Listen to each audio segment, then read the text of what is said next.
వెళ్దాం. ఈరోజు మన యొక్క వాక్య భాగముగా ధ్యానాంశముగా కీర్తనల గ్రంథము 80వ కీర్తన. కీర్తనల గ్రంథము 80వ కీర్తన 8 నుంచి 11 చరణాలను మనం చదువుకుందాం. దయచేసి అందరూ తీయండి.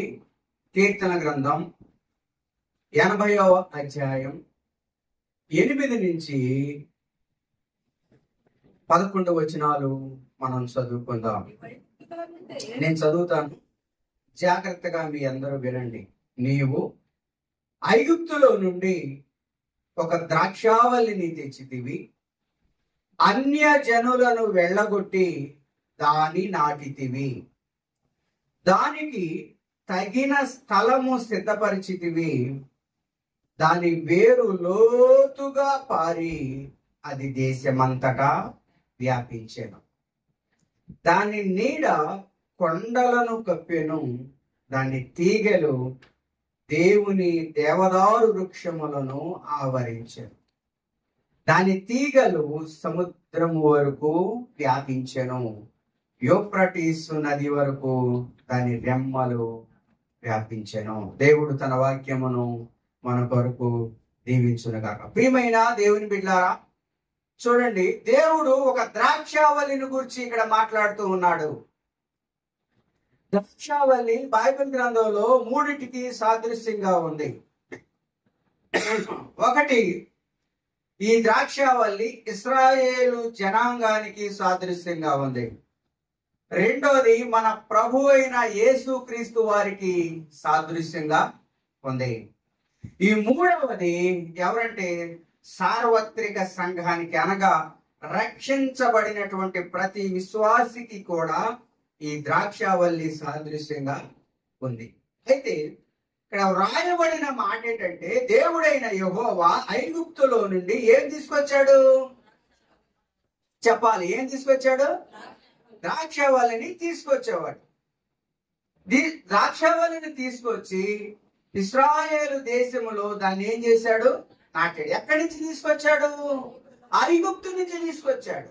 ఐగుప్తు నుంచి తీసుకొచ్చి ఇశ్రాయేలు దేశంలో దాన్ని నాటబడినటువంటి ఆ ద్రాక్షవల్లి అది పెరిగి పెద్దదై ఆకాశమంత ఎత్తుకు ఎదిగి దాని కొమ్మలు యూఫ్రటీసు నది మొదలుకొని, చూడండి, మధ్యధరా సముద్రము వరకు కూడా ఏమైంది? అది వ్యాపించిందంట. దేవుని స్తోత్రం కలుగును గాక.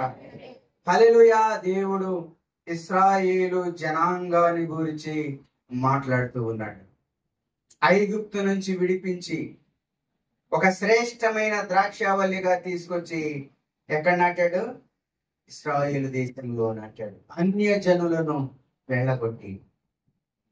ప్రియమైన దేవుని బిడ్డలారా, చెప్పబడిన మాట ఏంటంటే, ఆ చిన్న ద్రాక్షావల్లి చూడండి మహాభివృద్ధి నొందడానికి గల కారణం ఏంటి?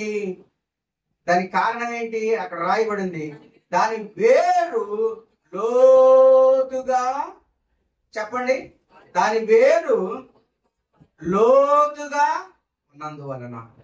ప్రియమైన దేవుని బిడ్డలారా, ఈ ఉదయకాల సమయంలో దేవుడు మనతో కూడా మాట్లాడుతున్నాడు. మీరు ఎక్కడి నుంచి వచ్చారో, ఈ ఊరు నుంచో, ఒకవేళ వేరే చోట నుంచో మీరు ఇక్కడ వివాహాలై వచ్చిన కొంతమంది, దేవుడు ఒక శ్రేష్టమైన ద్రాక్షవల్లిగా దేవుడు ఈ సంఘములో మిమ్మల్ని మనందరినీ కూడా ఇక్కడ నాటాడు. దేవునికి స్తోత్రం. హల్లెలూయా. చూడండి, ఆ చిన్న ద్రాక్షవల్లి మహాభివృద్ధి నొందటానికి గల కారణం ఏంటంటే, దాని వేరు లోతుగా పారింది. దాని వేరు లోతుగా ఉండటం వలన చెట్టుకు వేరు ఎంత ఆధారమో అర్థమవుతుందండి. చెట్టుకి ఆధారం ఏది? వేరు. చెట్టుకు వేరు ఎంత ఆధారమో ప్రతి క్రైస్తవుడు కూడా వేరు మీద ఆధారపడి బ్రతకాలి. దేవుని స్తోత్రం చెప్పండి. హల్లెలూయా. ప్రతి క్రైస్తవుడు కూడా దేని మీద ఆధారపడి బ్రతకాలి? చెప్పండమ్మా. వేరు మీద ఆధారపడి బ్రతకాలి. ప్రియమైన దేవుని బిడ్డలారా, మన ఆధ్యాత్మిక జీవితం ఎంత లోతుగా ఉంటే మన యొక్క ఆధ్యాత్మిక జీవితాలు, కుటుంబాలు అంత మహాభివృద్ధిని చెందుతాయి.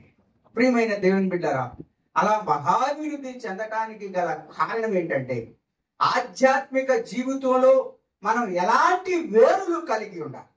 ఈ ఉదయకాల సమయంలో మనం ధ్యానం చేద్దాం. ఈ ఆధ్యాత్మిక జీవితంలో ఎలాంటి వేరులు మనం కలిగి ఉండాలి చూద్దామా. మన జీవితాలు మహాభివృద్ధి చెంది ఆత్మీయ జీవితంలో కానీ నీ కుటుంబంలో కానీ మహాభివృద్ధి చెందిన వ్యక్తిగా, కుటుంబంగా నువ్వు ఉండాలి అంటే ఎలాంటి వేరు నువ్వు కలిగి ఉండాలో కొన్ని విషయాలు మన బైబిల్ గ్రంథంలో చూద్దాం. చూడండి, మొదటిగా ప్రకటన గ్రంథం 22వ అధ్యాయం 16వ వచనం.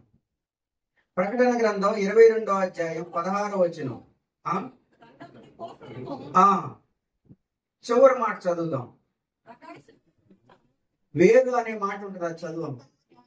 నేను దావీదు వేరు చిగురును. అలాగే 5వ అధ్యాయం 5వ వచనం కూడా ఒకసారి చూస్తే అక్కడ వేరును గురించి వ్రాయబడతా ఉంటది. 5వ అధ్యాయం 5వ వచనం. ఒకడు ఆ దావీదుకు చిగురైన చాలండి. ఇక్కడ వేరును గురించి రాయబడతా ఉంది. ఈ వేరు ఎవరిని గురించి రాయబడతా ఉంది? దావీదు వేరు చిగురైనటువంటి యేసు క్రీస్తు ప్రభు వారికి సాదృశ్యముగా ఈ వేరు మనకే కనపడతా ఉంది. దేవుని స్తోత్రం చెప్పండి. హల్లెలూయా. ఒక చెట్టుకు వేరు ఏ విధంగా ఆధారమో నీ బ్రతుక్కి నా బ్రతుక్కి యేసు క్రీస్తు ఆధారమై ఉన్నాడు. దేవునికి స్తోత్రం. ఒక చెట్టుకు వేరు ఎంత ఆధారమో మన జీవితాలకు యేసు క్రీస్తు ప్రభు వారు అంత ఆధారమై ఉన్నాడు. చూడండి, ఏ విధంగా యేసు క్రీస్తు ప్రభు వారు మనకు ఆధారమో బైబిల్ గ్రంథంలో నుంచి ఒక విషయాన్ని మనం చూద్దాం.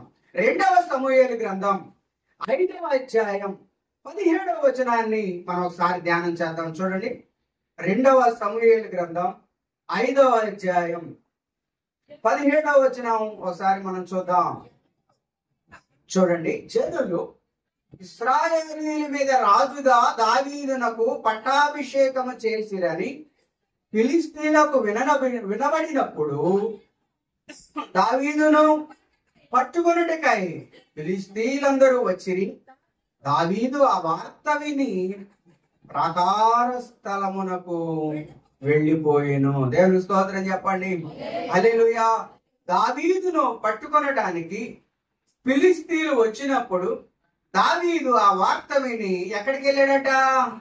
ప్రార్థించడానికి ప్రాకార స్థలానికి వెళ్ళినట్లుగా మనం చూస్తున్నాం. ప్రియ దేవుని బిడ్డలారా, ఏ రాజైనా చూడండి, దయచేసి గమనించండి, మన జీవితాలకు యేసు క్రీస్తు ప్రభు వారు వేరుగా ఉండి ఏ విధంగా ఆధారంగా ఉన్నారో చూడండి. ఏ రాజైనా కానీ యుద్ధ వార్త వినినప్పుడు తన సైన్యాన్ని సిద్ధపరుస్తాడు. తన గుర్రాల్ని, రథాల్ని, ఈటెలను, డాలులను, యుద్ధ సామాగ్రిని సిద్ధపరుస్తాడు. ప్రియ దేవుని బిడ్డలారా, తన గుర్రాల్ని, రథాల్ని ఆధారం చేసుకుంటాడు. కానీ ఇక్కడ మనం చూస్తున్నాం, దావీదు ఆ వార్త విని ఏం చేశాడట? దేవుని మీద ఆధారపడి ప్రాకార స్థలానికి వెళ్ళినట్లుగా ప్రార్థించడానికి మనం చూస్తున్నాం. ప్రియ దేవుని బిడ్డలారా, గమనించండి, నీ కుటుంబంలో ఏదైనా భార్యాభర్తల మధ్య ఏదైనా సమస్య అయినా, ఏదైనా ఇబ్బంది అయినా, ఏదైనా కష్టమైన వచ్చినప్పుడు చూడండి, యేసయ్య మీద ఆధారపడి ప్రార్థన ప్రాకారానికి మనం వెళ్ళాలి. దేవుని స్తోత్రం చెప్పండి. హల్లెలూయా. నీ కుటుంబం, నీ కష్టం, నీ ఇబ్బంది, నీ ఏదైనా సరే వాళ్ళకే వీళ్ళకే చెప్తే ఏమన్నా తీరుద్దండి? విన్నప్పుడు అయ్యో పాపం అంటారు. నువ్వు అటు వెళ్ళంగానే నిన్ను ఎక్కిరించే వారిగా మనుషులు ఉంటారు. అవునా కాదా? కనుకని దావీదు ఏం చేశాడంటే దావీదుకు పట్టాభిషేకం చేశారని ఫిలిష్తీయులు విని దావీదును పట్టుకొనుటకై యుద్ధంతో వచ్చారు దావీదు మీదకి. ఆ వార్త విన్నటువంటి దావీదు అప్పుడే తన సైన్యాన్ని రండి నా బలాన్ని చూపిద్దాను అని అనలేదు, కానీ ప్రాకార స్థలానికి దేవుని మీద ఆధారపడినట్లుగా మనము చూస్తున్నాము. ప్రియ దేవుని బిడ్డలారా, దావీదు అంటున్నాడు కదా, నీకంటే నాకు క్షేమాధారం ఏది కూడా లేదయ్యా, నీకంటే కూడా నాకు క్షేమాధారం ఏది కూడా లేదు. కీర్తన గ్రంథం 16వ అధ్యాయం 2వ వచనంలో ఈ మాటను మనం చూస్తున్నాం. నీకంటే నాకు క్షేమాధారం ఏది కూడా, అమ్మా నీవే ప్రభుడవు, నీకంటే నాకు క్షేమాధారం ఏది కూడా లేదని యెహోవా నేను మనవి చేయదండి. ప్రభువా నీకంటే నాకు క్షేమాధారం ఏది కూడా లేదు. ప్రతి క్రైస్తవుని యొక్క క్షేమాధారం ఏంటో తెలుసా? దావీదు వేరైనటువంటి మన ప్రభు అయిన యేసుక్రీస్తు మీద. అందరూ దేవుని స్తోత్రం చెప్పండి. హల్లెలూయా.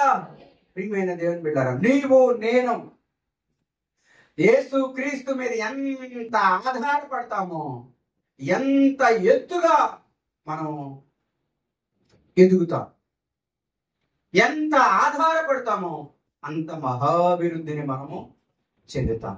దావీదు దేవుని మీద ఆధారపడినట్లుగా మనం చూస్తాం.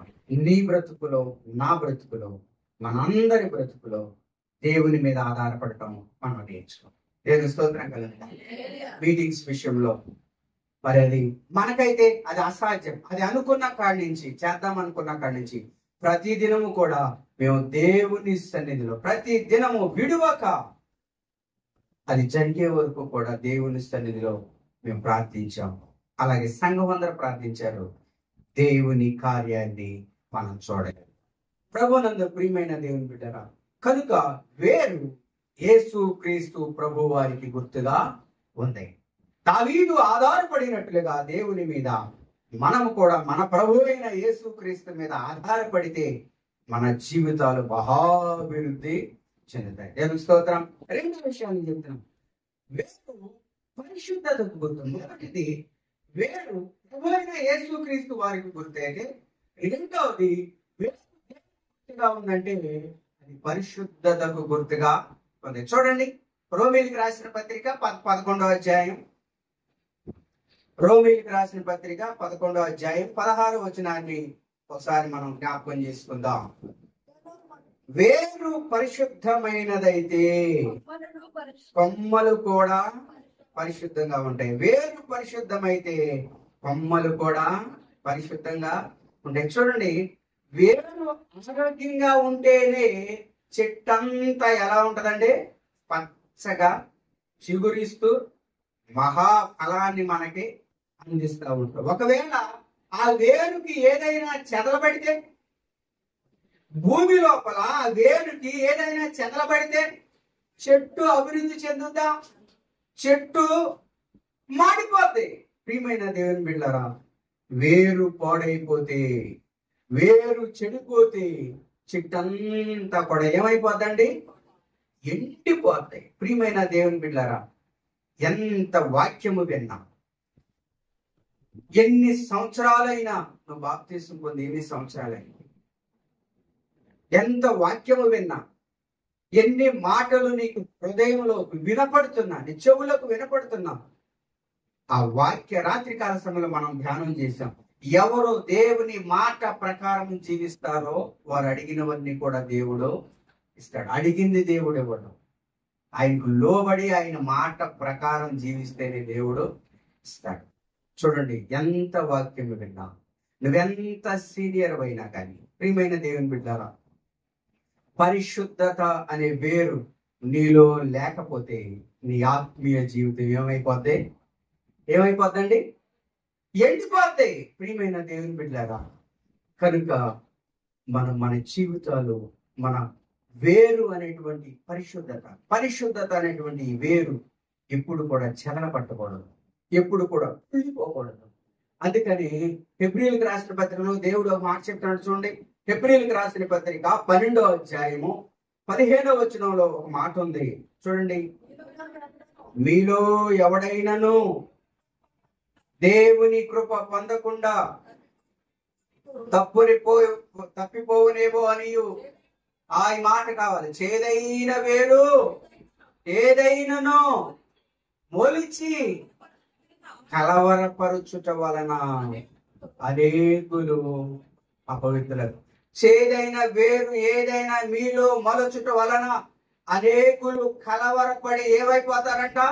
అపవిత్రులు అయిపోతారు. చూడండి, ఏశావును గురించి ఈ మాట వ్రాయబడింది. చేదైన వేరు ఏశావులో మొలిచింది. చూడండి, ఏశావును గురించి బైబిల్ గ్రంథం ఏం చెప్తుందో తెలుసా? భ్రష్టుడు అనే మాట తెలియజేస్తుంది. ఇంకా ఏం చెబుతుంది? వ్యభిచారి అనే మాట తెలియజేస్తాం. దేవుడిచ్చినటువంటి శ్రేష్టమైన హక్కు శ్రేష్టత్వాన్ని ఈయన ఏం చేసుకున్నాడు? ప్రియ దేవుని బిడ్డలారా, దేవుడు మనకిచ్చింది పరిశుద్ధత. దాన్ని ఎప్పుడు కూడా పోగొట్టుకోవడానికి మనం ప్రయత్నము చేయకూడదు. వేరు పరిశుద్ధమైతే కొమ్మలు కూడా పరిశుద్ధమై. ఈరోజు ఎన్నో కుటుంబాలు మరి పతనం అవ్వడానికి, పాడైపోవడానికి గల కారణం ఏంటో తెలుసా? చేదైన వేరు. ఏ వేరండి? చేదైన వేరు. అక్రమ సంబంధం అనే వేరు, దొంగతనం అనే వేరు, పాపం అనే వేరు, అతిక్రమం అనేటువంటి వేరు. ఎన్నెన్నో వేరులు వారిలో ఉండటం వలన ఏమైపోతుందో వాళ్ళు ప్రియమైన దేవుని చూడండి తప్పిపోతున్నారు. చేదైన వేరు వారిలో ఉండటం వలన. ప్రియ దేవుని బిడ్డలారా, ఒక కంపెనీలో ఒక ఆయన ఉన్నాడు. ఆయన పేరు నారాయణరావు గారు. చెప్పాను చాలాసార్లు. ఒక అన్య సాంప్రదాయం, అన్య కుటుంబం నుంచి ఆయన రక్షించబడి చాలా స్థిరంగా బలంగా దేవునిలో ఉన్నాడు. బాప్తిసం తీసుకొని కుటుంబం మొత్తం రక్షించబడి కొన్నాళ్ళకి ఏమైందో ఏమో తెలియదు, కానీ మరలా ఏం చేసిందో మరలా పడిపోయాడు. ప్రియమైన దేవుని మీద మరలా పడిపోయి మానేసినటువంటి సిగరెట్లు తాగుతున్నాడు, మానేసినటువంటి తాగుడు తాగుతున్నాడు. ఆయన లారీ డ్రైవర్గా ఉండేవాడు.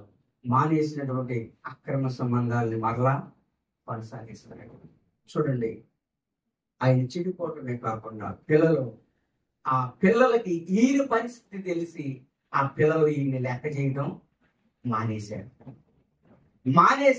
ఈయన ఎంతగా చెడిపోయాడో బిడ్డలు కూడా అదే ప్రకారంగా 2 మగబిడ్డలు చెడిపోయాడు. ఒక పెద్ద బిడ్డ మగబిడ్డ అయితే వివాహం అయిన తర్వాత ఎయిడ్స్ వచ్చి చనిపోయింది. వివాహం ముందే తెలియదు కాబట్టి మ్యారేజ్ చేస్తే ఆ కోడలకు కూడా అదే వ్యాధి వచ్చింది, ఆ బిడ్డకు కూడా అదే వ్యాధి వచ్చింది. ప్రియమైన దేవుని బిడ్డరా, తర్వాత ఆ వ్యక్తి చనిపోయాడు. ఆ కుటుంబం పతనం అయిపోయింది. 2వ బిడ్డ ఉన్నాడు. వాడు బాగా తాగి మతి చెల్లించి రోడ్ల మీద తిరుగుతున్నాడు. మొన్న నేను కనపడితే నా బండికి అడ్డంగా పడి నమస్కారాలు.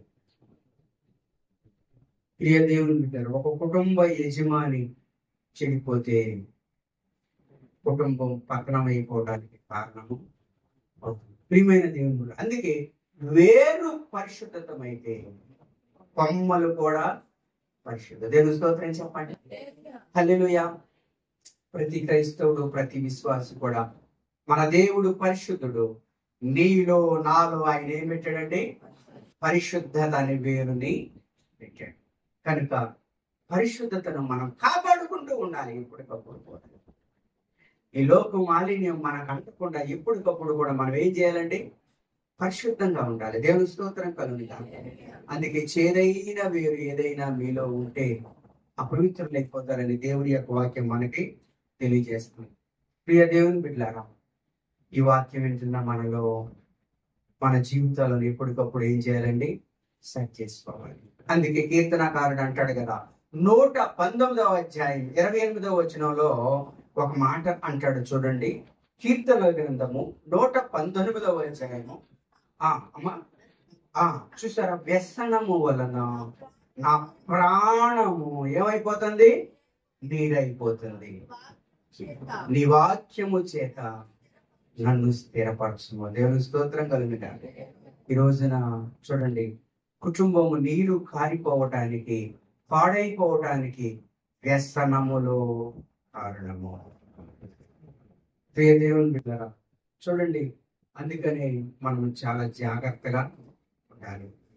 మన ద్వారా మన బిడ్డలకి మన యొక్క పరిశుద్ధతని మన బిడ్డలకి మనం నేర్పించే వారంగా మనము ఉండాలి. ప్రియమైన దేవుని బిడ్డలారా, చూడండి, మూడవ విషయం చెప్తున్నాను మీకు. మొదటిగా, వేరు దేనికి సాదృశ్యముగా ఉంది?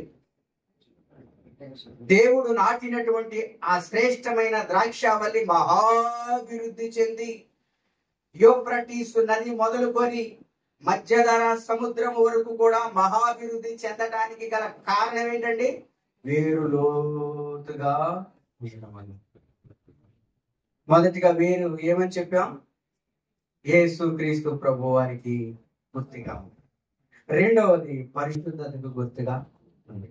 మూడవది మనం చూద్దాం. చూడండి, అపొస్తలుల కార్యముల గ్రంథం 20వ అధ్యాయము 35వ వచనాన్ని మనం ఒకసారి చూద్దాం. అపొస్తలుల కార్యముల గ్రంథం 20వ అధ్యాయం 35వ వచనాన్ని మనం ఒకసారి చూద్దాం. మీరును ఇలాగూ ప్రయాసపడి, అదంతా కదమ్మా, ఒక మాట చూద్దాం. పుచ్చుకొనుట కంటే ఇచ్చుట ధన్యము. ఏమనుందండి ఇక్కడ? పుచ్చుకొనుట కంటే ఇచ్చుట ధన్యం. ఎవరు చెప్పారు ఈ మాట? ఎవరు చెప్పారు ఈ మాట?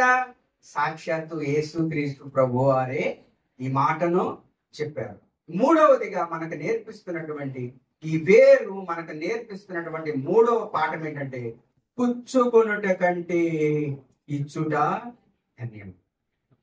ఈ వేరట చూడన్నాను, ఈ వేరట ఈ భూమిలో నుండి నీటిని తీసుకుంటది, ఖనిజ పదార్థాలను తీసుకుంటది వేరు. అలాగే లవణ పదార్థాలను కొద్దిగా, ఇవన్నిటిని కూడా తీసుకొని కొద్దిగా అది ఉంచుకొని మిగతాదంతా కూడా ఎక్కడికి సరఫరా చేస్తుంది? చెట్టుకి సరఫరా చేస్తుంది. భూమిలో నుంచి తీసుకున్నదంతా కూడా అది కొంచెమే తీసుకొని మిగతాదంతా కూడా చెట్టుకి సరఫరా చేస్తుంది. ప్రియమైన దేవుని బిడ్డారా, అలాగే దేవుని ద్వారా మనం ఎన్నో పొందుకుంటున్నాం. అవునా కదా? దేవుని ద్వారా మనం పొందుకోవట్లేదా? ఎన్నో పొందుకుంటున్నాం. ఏమేం పొందుకుంటున్నాం దేవుని ద్వారా? చెప్పండి మీకు. మనం బ్రతుకున్న ఈ ఆయుష్ దేవుడిచ్చింది కాదండి? ఈ ఆరోగ్యం దేవుడిచ్చింది కాదండి? ఈ రోజున సజీవ లెక్కలో ఉండటమే దేవుడిచ్చినటువంటి గొప్ప భాగ్యం. కరోనా సమయంలో 2020-21 జ్ఞాపకం వస్తుంటే చాలు, కోటీశ్వరులైన వారు ఎంతో మంది చనిపోయారంటే, ఎంతో మంది చనిపోయారు. ఈ రోజున దేవుడు మనల్ని సజీవులుగా ఆయన ఉంచాడంటే దేవుడిచ్చినటువంటి ఆయుష్, దేవుని ద్వారా మనము పొందుకుంటున్నాం. ప్రియమైన దేవుని బిడ్డారా, దేవుడు ఈ ఆయుష్నిచ్చి మనల్ని సజీవులుగా ఉంచాడు కనుక మనం ఏమివ్వాలి? ఆ వేరు కొద్దిగా అది తీసుకొని మిగతాదంతా చెట్టుకి ఏ విధంగా సరఫరా చేస్తుందో, దీని ద్వారా మనం ఏమి నేర్చుకుంటున్నాం అంటే, పుచ్చుకొనుట కంటే ఇచ్చుట ధన్యం. వేరు కొద్దిగా తీసుకుంటది, మిగతాదంతా చెట్టుకి సరఫరా చేస్తాం. అందుకే ఆ చెట్టు మహాభివృద్ధి. మనం ఏమేమి ఇవ్వాలి? మన దేవునికి మన సమయాన్ని మనం దేవునికి ఇవ్వాలి. అలాగే మన ధనాన్ని మనం దేవునికి ఇవ్వాలి. అలాగే మనం బలాన్ని మనం దేవునికి ఇవ్వాలి. అంతేకాదు, మనకు కలిగిన సమస్తాన్ని దేవునికి మనము ఇవ్వాలి. దేవునికి స్తోత్రం కలుగుతాలి. హల్లెలూయా. చూడండి, చాలా మంది ఏంటమ్మా రావట్లేదంటే టైం లేదని చెప్పి కూడా చాలా మంది ఉంటారండి. ఏంటమ్మా రావట్లేదంటే టైం కుదరలా, అక్కడికి వెళ్ళేసేసరికి టైం అయిపోయింది కనుక రావాలి. ఈ భూమి మీద ప్రతి పని చేసుకోవడానికి సమయాన్ని ఇచ్చింది ఎవరో తెలుసా? దేవుడు మనకి సమయం ఇవ్వకపోతే పొద్దున్నే మనం లేవగలిగేవాడమా? పని చేసుకోగలిగేవాడమా? కదండి. మందిరానికి రాగలిగేవాడమా? ఉద్యోగానికి వెళ్ళగలిగేవాడమా? ప్రతి దానికి కూడా సమయాన్ని నిర్ణయించింది ఎవరు? దేవుడే. కనుక దేవుడిచ్చిన సమయానికి కృతజ్ఞతగా మనము కూడా దేవునికి సమయం ఇచ్చే వారంగా మనం ఉండాలి. నువ్వు దశంభాగం ఇస్తున్నావేమో దేవునికి కానుక రూపంలో, కానీ సమయములో కూడా దేవునికి దశంభాగము ఇవ్వాలి. ఎంత ఇవ్వాలండి దశంభాగం దేవునికి? 24 గంటలు దేవుడు మనకి రోజుకి ఇచ్చాడు కదా, దానిలో ఎన్ని గంటలు? 2 గంటల 40 నిమిషాలు దేవునికి ఇవ్వాలి. ప్రియమైన దేవుని బిడ్డరా, మనం నేర్చుకుందాం. పుచ్చుకొనుడి కంటే ఇచ్చుట వేరు. మనకు నేర్పుతున్నటువంటి 3వ పాఠం ఏంటంటే పుచ్చుకొనుట కంటే ఇచ్చుట ధన్యం. ఆ రీతిగా మనం ఉండాలి. దేవుని ద్వారా మనం పొందుకోవటమే కాదు, దేవునికి కూడా మనం ఇచ్చే వరంగా ఉండాలి. నీ సమయం, నీ ధనం, నీ కలిగినది ప్రతిదీ కూడా దేవునికి సమయాన్ని ఇచ్చి ఆయన్ను ఘనపరిచే వారముగా మనం ఉండాలి. చూడండి, 4వ విషయాన్ని మీకు చెప్తాను. వేరు అద్భుతమైన మాట. వేరు మరుగయ్యున్న జీవితానికి సాదృశ్యంగా ఉంది. దేనికి సాదృశ్యంగా ఉందండి? వేరు దేనికి గుర్తుగా ఉంది? మరుగై ఉన్నటువంటి జీవితానికి గుర్తుగా. చెట్టు బ్రతకడానికి కారణం ఏది? వేరే. చెట్టు కనిపిస్తుంది కానీ వేరు కనిపిస్తుందమ్మా బయటికి? కనిపిస్తుందా? కనిపించదు. ప్రియమైన దేవుని బిడ్డలారా, ఇది మనకు నేర్పించేటువంటి పాఠం ఏంటంటే మరుగైన జీవితానికి గుర్తుగా దేవుని పరిచర్య కూడా. బాగా గుర్తుపెట్టు. చాలా చోట్ల మీటింగుల్లో ఎవరైనా కానుకలు ఇస్తే, నేను 2-3 ఊర్లు వెళ్ళాను. అక్కడ ఇట్లాగే దేవుని పని కొరకు వెళితే అక్కడ పాస్టర్ గారు ఒక్కొక్కడు వచ్చేటంటే వాళ్ళ పేరు మైక్లో దూరుతారు. మైక్లో అక్కడ చదవకపోతే ఊరుకోరంట. మళ్ళీ చూసారా, పాస్టర్ గారిని ఎవరు కంట్రోల్ చేస్తున్నారు? విశ్వాసులు కంట్రోల్ చేస్తున్నారు. నేను మాత్రం అది చెప్పనమ్మా. మీరు ఎంతంగా ఇవ్వండి, బాగా ఎక్కువే ఉండే, బాగా తక్కువే ఉండే. ఇచ్చిన వాళ్ళని పొగడను, ఇవ్వని వాళ్ళని పొగడకుండా ఏది నువ్వు ఇచ్చావో అది నీకు, దేవునికి, నాకు మాత్రమే నిలవాలి. దేవునికి స్తోత్రం కలుగుతాడు. హల్లెలూయా. పేరు దేని గుర్తు? మరుగై ఉన్న జీవితానికి గుర్తు. ప్రియమైన దేవుని బిడ్డరా, ఈ మధ్యన ఒక ఆయన నేను చూసే వాట్సాప్ లో, బాగా పర్వాలేదు ఉండాలి. ఆయన హాస్పిటల్లోకి వెళ్ళి ఆదివారం సాయంత్రం పేషెంట్లకి ఒక్కొక్కరికి 3 యాపిల్ కాయలు ఇస్తున్నాడు. 3 ఒక్కొక్కటో ఇస్తున్నాడు యాపిల్ కాయ. ఎవరికి? పేషెంట్లకి ఇస్తున్నాడు. అది మంచి పనే. మంచి పని కాదా? అది మంచి పనే. మరి ఒక్కొక్క పేషెంట్ దగ్గర ఇస్తుంటే ఫోటో తీయించుకోవడం, అది మరి వాట్సాప్ లో నేను ఇంత పని చేస్తున్నానని, ఘనకారం చేస్తున్నానని చూపించుకోవడం. ఇదేంటిది? ఇదేంటంటే ఇచ్చేది తక్కువ, నువ్వు తెలియజేసేది తక్కువ. నువ్వు ఇచ్చేది తక్కువ, చెప్పుకునేది ఎక్కువ. ప్రియమైన దేవుడు, చాలా మంది చూడండి ఈ రోజుల్లో ఏదో చిన్న వస్తువులు పంచడం, దాన్ని ఫేస్బుక్లో పేస్ట్, వాట్సాప్లో పెట్టడం. ప్రియమైన దేవుని బిడ్డరా, వేరు మరుగై ఉంటది, చెట్టు మహాభివృద్ధి చెందుద్ది. 100,000 ఫలాలను, మామిడి ఫలాలు, మామిడి చెట్టే చూసుకోండి, ఎన్ని 100 కాయలు ఇస్తుందండి? ఎన్ని 100 కాయలు ఇస్తుంది? కానీ ఆ చెట్టే కనపడుతుంది, ఆ ఫలాలే కనపడతాయి, కానీ వేరు కనపడుతుంది మనకి? నీ బ్రతుకులో, నా బ్రతుకులో దేవుని కోసం ఏది నువ్వు చేసినా అది మరుగుగా ఉండాలి. వేరు ఈ పాఠాన్ని మనకి నేర్పిస్తుంది. దేవుని స్తోత్రం చెప్పండి. హల్లెలూయా. అందుకని మత్తయి సువార్తలో ప్రభువు మాట అంటాడు. చూడండి, మత్తయి సువార్త 6వ అధ్యాయం 1వ వచనాన్ని మనం ఒకసారి జ్ఞాపకం చేసుకుందాం. మన సమయం అయిపోతుంది. మనుష్యులకు కనబడవలెనని వారి ఎదుట మీ నీతి కార్యములు చేయకుండా జాగ్రత్త పడి. చూసారా, మనుషుల ఎదుట మీ నీతి కార్యములు కనబడకుండా మీరు జాగ్రత్త. మనుషులకు కనబడాలని మనం ఏ పనైనా చేయకూడదు. ఉదాహరణ చెప్తున్నాను. చర్చిలో ఏదైనా ఫ్యాన్ వేయించారనుకోండి, ఫ్యాన్ రెక్కల మీద, 3 రెక్కల మీద కుటుంబం మొత్తం పేర్లు రాసేస్తారు. ప్రియమైన దేవుని బిడ్డలారా, చూడండి, అపొస్తలుల కార్యములో 10వ అధ్యాయంలో కొర్నేలి అనేటువంటి అక్కడ ఒక శతాధిపతి ఉన్నాడు. ఆ శతాధిపతి మధ్యాహ్నం కాల సమయంలో 3 గంటలుగా ప్రార్థన చేస్తూ ఉంటుండగా దేవుని దూత పరమ నుండి దిగి వచ్చి ఆ కొర్నేలితో ఏం మాట్లాడుతున్నాడు తెలుసా? కొర్నేలి, నీ ధర్మ కార్యములన్నీ కూడా దేవుని సన్నిధికి జ్ఞాపకార్థముగా చేరినవి. చూసారా? ఆ కొర్నేలి ఏమేం చేశాడో, ఏమేం ధర్మ కార్యాలు చేశాడో అక్కడ కానీ చేశాడని ఉంది, చేశాడని అక్కడ చెప్పుకున్నట్లుగా లేదు. ప్రియమైన దేవుడు, మనం దేవుని కోసం ఎంత చేసింది, వేలు మీలో 10,000 ఇచ్చే కెపాసిటీ ఉన్నాయి, 100 రూపాయలు ఇచ్చే కెపాసిటీ ఉంటుంది. ఎక్కువ ఇస్తే నేను దేవుని కోసం ఇచ్చాను సంకల్పం, ఆ ఆశీర్వాదం ఇక్కడే ఆగిపోతుంది, పరలోకానికి చేరు. కొర్నేలి చేసినటువంటి ధర్మకార్యం అది పరలోకానికి చేర్చబడి. నువ్వు ప్యాన్ మీద రాసావు అనుకో, అది దేవుని దగ్గరికి చేరదు, ఇక్కడే ఆగిపోతుంది. నువ్వు గోడ మీద రాసావు అనుకో, అది దేవుని దగ్గరికి చేరదు, ఇక్కడే ఆగిపోతాయి. ప్రియమైన దేవుని బిడ్డ, వేరు మనకు నేర్పిస్తున్న పాఠం పుచ్చుకునుట కంటే ఇచ్చుట.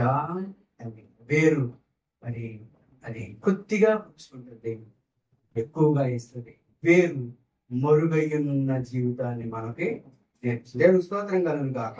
హల్లెలూయా. చూడండి, నేను త్వరగా ముందుకు వెళ్తాను. అలాగే ఇంకా చాలా విషయాలు ఉన్నాయి మనం చెప్పాలంటే. ఇంకా ఎంతమంది మరి మరుగుగా ఉండి దేవుని బైబిల్ గ్రంథంలో ఎంత దేవుని కోసం ఎంత ప్రయాసపడ్డారో చాలా విషయాలు ఉన్నాయి. కానీ నేను అయ్యింది చెప్పను, మన సమయం అయిపోతుంది. ప్రియమైన దేవుని బిడ్డలారా, చూడండి, ఒక్క మాట మాత్రమే చెప్తాను. ప్రభు ఏమన్నాడంటే, మీరు లోకమునకు ఉప్పయ్యి ఉన్నారు, వెలుగు కాదు, ఉప్పయ్యి ఉన్నారు. అవునా కాదు? ఉప్పుని ప్రస్తావిస్తున్నాడు. ఉప్పు వలె మనం ఉండాలి అని దేవుడు మనకి చెప్తున్నాడు. మార్కెట్కి వెళ్ళి, అమ్మా ఇప్పుడు ఈరోజు అందరూ ఉదయకాలం కదా, మాసాలు తెచ్చుకొని ఇంట్లో పెట్టుకొని కూర్చుంటారని అనుకుంటున్నాను. అంతేనండి. వెళ్ళిన తర్వాత కదా, ప్రియమైన దేవుని బిడ్డ, చూడండి, చికెన్ తెచ్చారు, 1 కేజీ చికెన్ తెచ్చారు. అందులో మీరు ఉప్పు వేస్తున్నారు, కారం వేస్తున్నారు, కొత్తిమీర, ఉల్లిపాయలు, కానీ మసాలా అన్నీ వేస్తున్నారు. అవునా కాదు? వేస్తున్నారా లేదు? కారం కనపడుతుందా వండినాక? ఎందుకు కనపడుతుందా? ఎర్ర కనపడుతుందా? ఉల్లిపాయలు కనపడుతున్నాయి, కరివేపాకు కనపడుతుంది, కొత్తిమీర కనపడుతుంది, ఇంకా నువ్వు ఏ వంకాయలు టెంకాయలు ఏం వేసినా కానీ కనపడుతుంది. ఉప్పు కనపడుతుందా? కనపడుతుందా? ఉప్పు మాత్రం కనపడుతుంది. అందుకని ప్రభు అంటున్నాడు కదా, మీరు లోకమునకు ఉప్పై, ఉప్పు మరుగయ్యున్న జీవితానికి సాధిస్తుంది. కానీ ఉప్పు లేకపోతే నువ్వు ఎన్నేసినా ఉపయోగం అనేది లేదు, రుచి అనేది. కనుక మనం మరుగయ్యున్న జీవితాన్ని దేవుని కొరకు మనం ఏది చేసినా, పాస్టర్ గారికి ఎంత ఇచ్చాను, పాస్టర్ గారికి ఎంతో, అది దేవుని కొరకే. దేవుని స్తోత్రం కలుగుతా. హల్లెలూయా. దేవుని బిడ్డలారా, చివరగా ఒక మాట చెప్పి నేను ముగిస్తా. 5 వేరు. చూడండి, వేరు ఆటంకాలను అధిగమించి సాగిపోయేదానికి గుర్తుగా ఉంది.